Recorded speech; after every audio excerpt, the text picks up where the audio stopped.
ಕುರುಡಹದ್ದು. ಒಂದಾನೊಂದು ಕಾಲದಲ್ಲಿ ಒಂದು ನದಿಯ ಬಳಿಯಿದ್ದ ಮರದ ಪೊಟರೆಯಲ್ಲಿ ಒಬ್ಬ ಕುರುಡ ರಣಹದ್ದು ವಾಸವಾಗಿದ್ದನು. ಆ ಮರದಲ್ಲಿ ಅನೇಕ ಹಕ್ಕಿಗಳು ಸಹ ತಮ್ಮ ಗೂಡು ಮಾಡಿದ್ದವು. ರಣಹದ್ದಿನ ಸ್ಥಿತಿಯನ್ನು ಕಂಡು ಬೇರೆ ಪಕ್ಷಿಗಳು ಪ್ರತಿದಿನ ಅದಕ್ಕೆ ಆಹಾರ ತಂದುಕೊಡುತ್ತಿದ್ದವು. ರಣಹದ್ದು ಪಕ್ಷಿಗಳು ಆಹಾರ ತರಲು ಹೋದಾಗ ಪಕ್ಷಿಗಳ ಮರಿಗಳನ್ನು ನೋಡಿಕೊಳ್ಳುತ್ತಿದ್ದನು. ಹೀಗೆ ಎಲ್ಲರೂ ಒಂದು ಕುಟುಂಬದಂತೆ ಇದ್ದರು.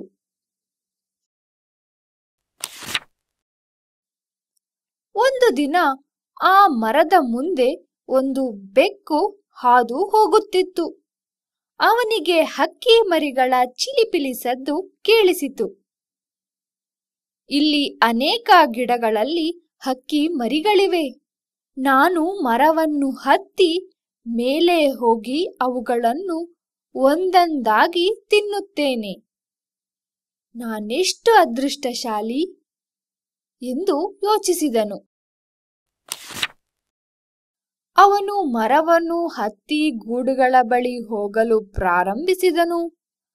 ಹಕ್ಕಿ ಮರಿಗಳು ಬೆಕ್ಕನ್ನು ಕಂಡು ಭಯದಿಂದ ಕಿರುಚಿದರು.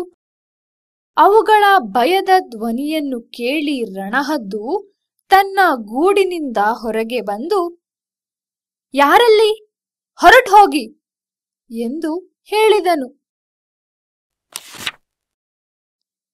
ರಣಹದ್ದು ತನ್ನ ತಲೆಯನ್ನು ಒಂದು ಕಡೆಯಿಂದ ಇನ್ನೊಂದು ದಿಕ್ಕಿನ ಕಡೆಗೆ ತಿರುಗಿಸಿದನು.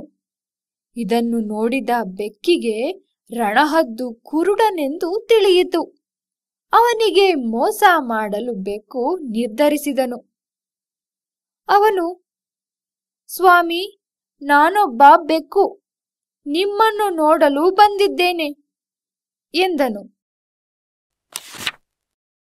ಬೆಕ್ಕ ಎಂದು ಹದ್ದು ಆಶ್ಚರ್ಯದಿಂದ ಕೇಳಿದನು.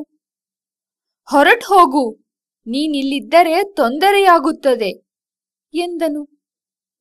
ಬೆಕ್ಕು ಮುಗ್ಧನಂತೆ ನಟಿಸಿ, ಇಲ್ಲ ಸ್ವಾಮಿ, ನಾನು ನಿಮಗೆ ನಿಮ್ಮ ಹಕ್ಕಿ ಮರಿಗಳಿಗೆ ತೊಂದರೆ ಮಾಡಲು ಬಂದಿಲ್ಲ. ನಿಮ್ಮಂತ ಒಳ್ಳೆ ಮನಸ್ಸಿನವರು ನನ್ನ ಗುರುಗಳಾಗಬೇಕು ಎಂಬುದು ನನ್ನ ಆಸೆ ಎಂದು ಹೇಳಿದನು. ಬೆಕ್ಕಿನ ಹೊಗಳಿಕೆಯ ಮಾತುಗಳಿಗೆ ರಣಹದ್ದು ಮನಸೋತಿತು. ಆದರೂ ಅದು ಬೆಕ್ಕನ್ನು ನಂಬಲಿಲ್ಲ.